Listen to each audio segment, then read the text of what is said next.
Hey guys, in this video I will show you how to stop MSN from opening automatically on Microsoft Edge. When you open Edge, you may notice that the homepage is cluttered with news and content from MSN. If you want to clean this up and have a simpler browser experience, follow these steps. Begin by hovering your mouse over the gear icon located on the right-hand side of your screen. When you do this, a menu will appear labeled Page Settings. Click on it. It will open a drop-down menu. Scroll down until you find the Show Content option. You'll see a toggle switch next to Show Feed.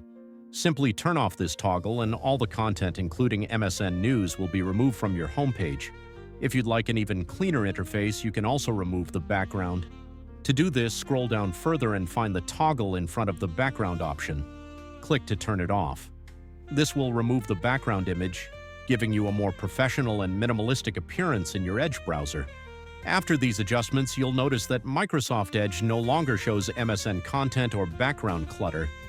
This is how you can stop MSN from opening on Edge.